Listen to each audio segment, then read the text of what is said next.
నమస్తే. ప్రస్తుతం మనం పాలమూరు జిల్లా కేంద్రంలోని ఆర్ఎండ్‌బి శాఖ ఆర్ఎండ్‌బి శాఖలో ఉన్నాము. ఎస్సీ కార్యాలయంలో ఉన్నాము. ఎస్సీ కార్యాలయంలో జరగని గత కొన్ని సంవత్సరాలుగా మనము మన తొలివెలు ద్వారా కూడా బయటికి ఎన్నో బయటికి రావడం వెలుగులోకి తీసుకురావడం జరిగింది. అయితే గతంలో మనం చూసాము కలెక్టరేట్ కార్యాలయంలో నారాయణపేటకు సంబంధించిన శాఖ ఏదైతే ఉందో ఆర్ఎండ్‌బి శాఖ అది కూడా మహబూబ్‌నగర్‌లో పనిచేసుకుంటూ నారాయణపేటలో జీతాలు తీసుకోవడం, నారాయణపేటకు సంబంధించిన అక్కడ లేకుండా అక్కడ ఉన్న ప్రజలకు అందుబాటులో లేకుండానే మహబూబ్‌నగర్‌లో జిల్లా కలెక్టర్ కార్యాలయంలో అందుబాటులో ఉంటున్నారంటూ కూడా మనం వార్తల్లోకి వేయడంతో ఈరోజు వాళ్ళంతా కూడా నారాయణపేట జిల్లా కేంద్రానికి వెళ్ళి అక్కడ పనిచేయడం జరుగుతుంది. ప్రస్తుతం మనం చూస్తున్నాం ఇదైతే మనకు నేను సైతం స్వచ్ఛంద సంస్థ ఎవరైతే ఉన్నారో ప్రవీణ్కు సంబంధించిన ఈరోజు ఇవన్నీ కూడా సంధ్యకు ఎవరైతే ఆర్ఎండ్‌బి శాఖలో సంధ్య అనే ఒక మహిళా అధికారిని పనిచేస్తుంది. గత 20 సంవత్సరాలుగా ఇక్కడనే పనిచేస్తుందంటూ కూడా పూర్తి వివరాలు వెలుగులోకి తీసుకురావడం జరిగింది. ఇక్కడ ఎస్సీ అధికారులను అడిగితే కూడా నాకేం సంబంధం లేదు, ఈఎన్సీకి సంబంధించిన అంటూ కూడా తను చెప్పడం జరుగుతుంది. ఇక్కడ మనం ఒకసారి చూస్తే Shri Yanamala Revanth Reddy is visiting the Mahabubnagar 9/7/2024లో necessary arrangement not attend the ఏది helipad inspection for the higher officials అని సంధ్య అటెండర్ కాకపోవడంతో ఆ రోజు సంధ్యకి ఇచ్చిన నోటీసులు దీనికి సమాధానం ఇవ్వాలంటూ కూడా నోటీసు ఇవ్వడం మనం చూస్తున్నాం. ఇక్కడ మొత్తం కూడా ఆర్ఎండ్‌బి శాఖకు సంబంధించిన అధికారులంతా కూడా ఇక్కడనే ఉండడం జరిగింది. ఈ కార్యాలయంలో ఏ ఒక్కరు కూడా సరిగా పనిచేస్తారని చెప్పుకోవచ్చు. ఎందుకంటే మనం గతంలో కూడా మనం చాలా వెలుగులోకి ఇవ్వడం జరిగింది. ఆర్ఎండ్‌బి శాఖకు సంబంధించినతో పాటు వివిధ శాఖలు సుమారు ఒక 80 వరకు శాఖలు జిల్లా కలెక్టర్ కార్యాలయంలో పనిచేస్తున్నప్పటికీ అప్పుడు కూడా అక్కడ ఉన్న ఏవైతే కాంట్రాక్ట్ బేసిస్ అదేవిధంగా వాళ్ళందరూ కూడా జీతాలు ఇవ్వడం కోసము ప్రతి ఒక్క ప్రభుత్వ శాఖ నుంచి కూడా జీతాల నుంచి కూడా కట్ చేయడం జరుగుతుందంటూ కూడా మనం వెలుగులోకి తీసుకురావడంతో ఉద్యోగస్తుల నుంచి కూడా ఏమాత్రం కూడా డబ్బులు వసూలు చేయడం లేదని చెప్పుకోవచ్చు. ప్రస్తుతం మన కెమెరా పర్సన్ చూపించడం జరుగుతుంది. ఇక్కడ ట్రాన్స్ఫర్లు 3 ఏళ్ళు దాటితే ట్రాన్స్ఫర్లు అంటూ కూడా ఈరోజు ఎస్సీ కార్యాలయంలో ఈరోజు ట్రాన్స్ఫర్స్ ఉన్నాయి. ఈ ట్రాన్స్ఫర్లో కూడా చాలా అవకతవకలు జరుగుతున్నాయని చెప్పుకోవచ్చు. ఎందుకంటే 20 ఏళ్ల నుంచి పనిచేస్తున్న ఒక సంధ్య మాత్రము ఇక్కడనే ఉండొచ్చు, ఇక్కడనే రియల్ ఎస్టేట్ చేయొచ్చు, ఇక్కడనే ఇక్కడనే రాజకీయాలకు కూడా తను త్వరలో రాజకీయాల్లోకి కూడా రావచ్చు అనే అనుమానం వ్యక్తమవుతుంది. ఎందుకంటే తను ఇక్కడ రియల్ ఎస్టేట్ చేయడంతో పాటు అక్కడ గతంలో ఉన్న ఎవరైతే గతంలో ఉన్న నేతలను కూడా మోయడం జరిగింది. ప్రస్తుతం ఉన్న నేతలను కూడా మోస్తున్నారని కూడా మనకు దీనికి నిదర్శనం చెప్పుకోవచ్చు. మనం ఎస్సీ కార్యాలయంలో ఎస్సీ అధికారి ఏం చేస్తున్నా ఒకసారి చూద్దాం. ఎందుకంటే ప్రవీణ్ కుమార్ ఆధ్వర్యంలో ఈరోజు మనం ఈ ఎస్సీ మొత్తం ఆర్ఎండ్‌బి శాఖ ఏం చేస్తుంది, పాలమూరులో ఆర్ఎండ్‌బి శాఖ అధికారులు ఏం చేస్తున్నారో ఒకసారి మనం చూద్దాము, జనాలకు చూపించే ప్రయత్నం చేద్దాము. ఎందుకంటే ఈరోజు కొందరు ట్రాన్స్ఫర్స్ ఉన్నాయి. తన పరిధిలోకి వచ్చేది attender, junior assistant, senior assistant పరిధిలోకి వస్తున్నాయంటూ కూడా తాను వివరించడం జరుగుతుంది. ఒకసారి మన కెమెరా పర్సన్ చూపించడం జరుగుతుంది. అధికారులు ఎంతమంది ఇక్కడ పనిచేస్తుంది, ఎస్సీ కార్యాలయంలో పనిచేస్తుందని చెప్పి కూడా చూద్దాము. ఒకసారి ఇక్కడ అధికారులు ఇక్కడ ఉన్న అధికారులు మొత్తం మీడియా మిత్రులు అందరూ ఉన్నారు, అధికారులు కూడా ఉన్నారు. ఒకసారి ఈ ప్రవీణ్ ఆర్ఎండ్‌బి శాఖలో ఏం జరుగుతుందనే ప్రవీణ్ని అడిగి ప్రయత్నం చేద్దాము. ఎవరో గద్వాల్లో పనిచేస్తున్న అధికారికి ఈ మొత్తం బాధ్యతలు ఇచ్చారు. ఇక్కడ ప్రవీణ్ ఏం జరుగుతుంది అసలు? ప్రవీణ్ ఏం జరుగుతుంది ఇక్కడ అసలు? నువ్వు ఎన్ని విషయాలు వెలుగులోకి తీసుకురావడం జరిగింది?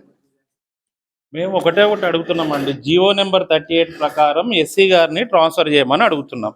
3 ఏళ్ళు కంప్లీట్ అయిన వాళ్ళని ఇక్కడ కౌన్సిలింగ్ చేయాలని Telangana government as per Jio number 38 ప్రకారం చెప్పడం జరిగింది. ఇష్టానుసారంగా మేము జియో ట్రాన్స్ఫర్లు చేస్తాం.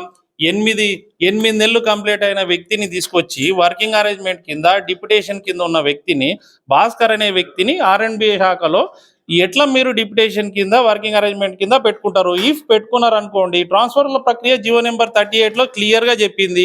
అన్ని డిప్యుటేషన్లోని వర్కింగ్ అరేంజ్మెంట్ పక్కన పెట్టి కౌన్సిలింగ్ చేయాలని. రెగ్యులర్ సూపరింటెండెంట్ మీకు ఉన్నాడు.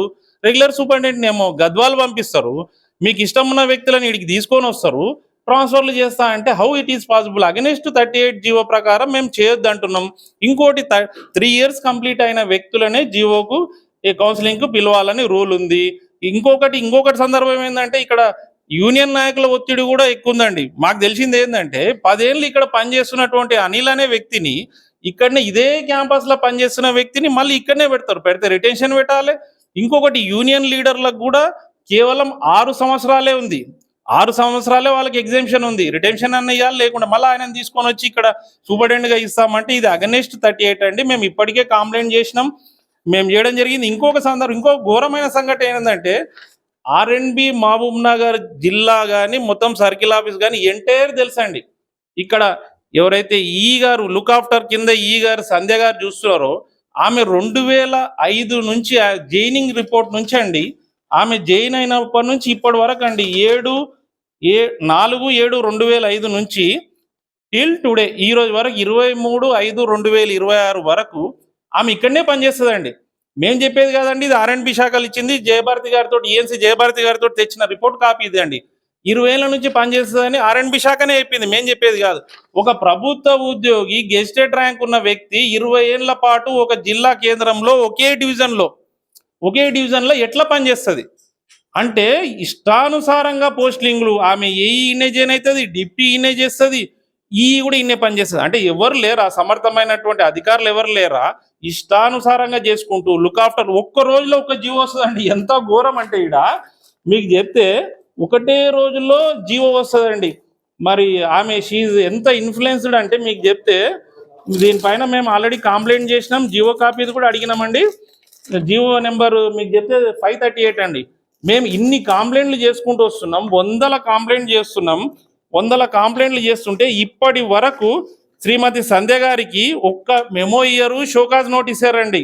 ఎట్లా పాసిబిలిటీ? నేను ఇదే అడుగుతున్నాను. నేనేం చెప్తున్నా అంటే జీవో నెంబర్ ఈమె జియో కాపీలో 538లో ఆమె ఒకటే రోజు ప్రిన్సిపాల్ వాళ్ళ యొక్క మినిస్టర్ సెక్రటరీ రెఫరెన్స్ ఏం చేస్తాడో 24/11/2025 రోజు ఒక రెఫరెన్స్ ఇస్తే 25/11/2025 రోజు జీవో వస్తుందండి. కేవలం గంటలలోనే ఆమెకు ఒక జీవో వస్తుంది. ఈగా ఎట్లా సాధ్యం ఇది? కనీసం ప్రిన్సిపల్ సెక్రటరీ పోవాలి, సెక్షన్ పోవాలి, తర్వాత కన్సర్న్ డిపార్ట్మెంట్లో పోవాలి. 24 గంటల్లో ఒక 24/11/2025 ఇస్తే 25/11/2025లో ఆమెకు జీవో వస్తుంది ఈగా. అంటే దీన్ని గంటలలోనే జీవోనే వస్తుంది. ఇంకొకటి, ఆ రోజు ఎలక్షన్ కోడ్ రిలీజ్ అయిందండి, దాని మీద మేము కంప్లైంట్ చేయడం జరిగింది. ఎలక్షన్ కమిషన్ ఆఫ్ ఇండియా కూడా కంప్లైంట్లో క్లియర్గా ఇచ్చింది 25/11/2025 రోజులో. ఈ సందర్భంగా నేను ఒకటే అడుగుతున్నాను ఎస్సీ గారిని, అయ్యా ఇవన్నీ మీకు తెలిసే జరుగుతున్నాయా? తెలిసినా మీరు తెలియనట్టు నటిస్తున్నారా? ఇంకొకటి చెప్తా నేను మీకు, ఈమె సంధ్య గారి ఘన చరిత్ర చెప్తా. ఆమె రాష్ట్ర ముఖ్యమంత్రి రేవంత్ రెడ్డి గారు మామ్నార్ జిల్లా పర్యటనకు వస్తే ఎప్పుడు తేదీ 9/7/2024 రోజు సీఎం టూర్ ఉందండి. సీఎం టూర్ కంటే ముందు హెలిప్యాడ్ చూడాల్సిన బాధ్యత ఈ గారిది ఆర్ఎండ్బి అధికారులది ఉంటుందండి. ఆ రోజు 2024లో 8/7/2024 నేను చెప్పే మాటలు కావండి, ఇది ఆర్ఎండ్బి ఈ గారు అప్పుడు ఉన్నటువంటి శ్రవణ్ ప్రకాష్ గారు ఇచ్చినటువంటి షోకాజ్ నోటీసు మెమో అండి. ఇప్పటివరకు ఎక్స్ప్లెయిన్ చేయలే. ఆమె సీఎం ప్రోగ్రామ్ హెలిప్యాడ్ చూడమంటే ఆమె ఉండదండి, ఎవరికి చెప్పకుండా వితౌట్ నోటీస్ ఆఫ్. మీరు ఇక్కడ క్లియర్గా చూస్తే it is came to the notice of undersigned so and so executive engineer is not available the headquarter to attend VVIP program arrangement also without permission of higher authority. She is attended to association meeting, Hyderabad association meeting పోతుంది అంటదండి. దీన్ని బట్టి నేను ఒకటే చెప్తున్నా, మేము ఇన్ని 100 కంప్లైంట్లు ఇస్తున్నాం, ఒక్క మెమో కానీ, ఒక చార్జ్ మెమో కానీ, ఒక ఎక్స్ప్లెనేషన్ కానీ ఎస్సీ గారు ఆమెను అడగరండి. ఎస్సీ గారు ఏమడుగుతారు? ఆమె ట్రాన్స్ఫర్ పరిధి నా లోపల లేదంటాడు, నాకు కాదు ఈఎన్సీ అంటాడు. మేము ఈఎన్సీ జయభారతి గారిని కూడా కలిసినాం, ప్రిన్సిపల్ సెక్రటరీ వికాస్ రాజు గారిని కూడా కలిసినాం. వాళ్ళు కూడా చెప్పిండ్రు. ఇప్పటి వరకు ఆమె మీద రిపోర్ట్ కాపీ అడిగితే ఇప్పటి వరకు ఆమె రిపోర్ట్ కాపీ ఇక్కడ నుంచి ఆర్ఎండ్బి అధికారులు పంపలేదండి. మేము ఒకటే అడగదలుచుకున్నాం ఈ సందర్భంగా ఎస్సీ గారిని, మీడియా మిత్రులు మీరు స్వయంగా వివరణ తీసుకోండి. ఆర్ఎండ్బి శాఖలో ఏఈగా ఉన్నప్పుడు ఈగా ఉన్నప్పుడు ఈయన పరిధి రాదా? ఆమెకి ఇప్పటి వరకు మేము ఇన్ని కంప్లైంట్లు చేస్తున్నాం. మేమేమో అడుగుతున్నాం, డిప్యూటీ ఎవరైతున్నారో ఏ ప్రవీణ్ కుమార్ పైన మేము ఒకటి కంప్లైంట్ చేసినాం, పిఐఓ ఏపీఓ ఈగా సంతకం చేసిండని. మాస్టర్ మైండ్ స్కూల్ మీద ఒక కంప్లైంట్ చేసిన. ఇమ్మీడియట్గా మీరు వాళ్ళకి మెమో ఇచ్చారు, ఎక్స్ప్లెనేషన్ అడిగారు. మరి సంధ్య గారి విషయంలో మీకు ఇవ్వడానికి అంత ఇబ్బందులు ఏంది? ఆమెకి ఏమైనా అతీతమైన శక్తులు ఉన్నాయా? ఆమె మీ మీద డిక్టేట్ చేస్తుందా? ఆమె 20 ఏళ్ళు ఎట్లా పనిచేస్తుంది? మీ పరిధిలో కాకపోతే కనీసం వచ్చిన కంప్లైంట్లో ఎక్స్ప్లెనేషన్ అడగండి, మీ మీద ఈ కంప్లైంట్ వచ్చిందని. అది కూడా ఇవ్వడానికి మీకు ఏమి ఇబ్బంది? ఇంకొకటి, 8 నెలలు ఇక్కడ పనిచేస్తున్నటువంటి భాస్కర్ గారిని మీరు ఇక్కడ వర్కింగ్ అరేంజ్మెంట్ కింద పెట్టుకొని ఎట్లా ట్రాన్స్ఫర్లు చేస్తారు? తొలివేలుగా మీ ప్రశ్నలకు ఇప్పుడే సమాధానం అనిపిస్తాయి. ఇది ప్రస్తుతం ఉన్న అంటే ప్రవీణ్, నేను సైతం ప్రవీణ్ కుమార్ ఏదైతే ఉన్నారో తను అడిగిన దానికి ఏదానికైనా ఎస్సీ ఎక్కడ ఉన్నారో మన కన్నా ముందున్న ఎస్సీని కూడా అంటే ఎస్సీ కూడా మీడియా సమావేశంలో పాల్గొనేది. చెప్పండి సార్. ఇప్పుడు ఫస్ట్ ట్రాన్స్ఫర్స్ ఇష్యూ అయితే పారదర్శకంగా చేస్తాము. మేము ఆల్రెడీ 4 years అయిపోయినది, జీవో ప్రకారమే లిస్ట్ పెట్టాము, లిస్ట్లో ఉంది. ఆ లిస్ట్ డిస్ప్లే కూడా చేసాము. ప్రవీణ్ గారు అడిగితే కూడా ప్రవీణ్ గారికి చెప్పాము లిస్ట్ కూడా డిస్ప్లే చేసామని. మేము ప్రతి ఒక్కటి పారదర్శకంగా చేస్తాను. ట్రాన్స్ఫర్స్ మాత్రం నా చేతిలో ఉంది, నా పరిధిలో మాత్రం పారదర్శకంగా చేస్తాను. ఇప్పుడు భాస్కర్ గారు అని చెప్పి మీరు గద్వాల నుంచి వర్కింగ్ అరేంజ్మెంట్ చెప్తాను. చేశారు. దాని గురించి చెప్పండి. నేను 4th month ఇక్కడికి జాయిన్ అయినాను. జాయిన్ అయ్యేసరికి నాకు ఈఎన్సి, అప్పుడున్న ఈఎన్సి మేడం గారు, ఇక్కడ అనిల్ గారు ఉన్నారు,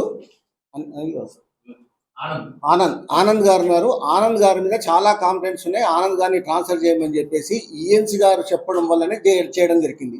నా సర్కిల్ పరిధిలో గద్వాల్, నారాయణపేట అండ్ మహబూబ్ నగర్ 3 ఉంటాయి. నారాయణపేటలో ఆల్రెడీ ఉన్నారు, లేడీ ఉంది, వాళ్ళు ఇక్కడ నుంచి ఆపరేట్ చేస్తున్నారు. కాబట్టి నాకు ఫస్ట్ ఏమన్నారంటే ఫస్ట్ ఆనంద్ని గద్వాల్ చేయమన్నారు, గద్వాల్ నుంచి ఇక్కడ వేసుకోమన్నారు. అట్లీస్ట్ ఆయన ఇక్కడ నుంచి షిఫ్ట్ అయితే ఆయన కాంప్లైంట్స్ క్లోజ్ చేయొచ్చు అన్న ఉద్దేశంతో చేశారు. అది ఈఎన్సీ గారు చేసింది, అది నేను కాదు చేసింది. రేవంత్ రెడ్డికి సంబంధించిన ఇష్యూలో ఎందుకు అది నాకు సంబంధం లేదు సార్. అది నేను ఎప్పుడు, అది పాతది, నేను వచ్చిన తర్వాత. అవును సార్, అది పాతదైనా ఇప్పుడు వరకు ఆమె ఇయ్యలేదు కదా సార్. మీరు మీ ఎంప్లాయీ ఇచ్చింది. ఇప్పుడు మీరు అడిగారు, మీరు కంప్లైంట్ ఇచ్చారు, నేను అడగలేదని మీరు అంటున్నారు. ఎవ్రీ కంప్లైంట్ సంధ్యాకు పోయింది. Every complaint, each and every complaint సంధ్యాకు పోయింది.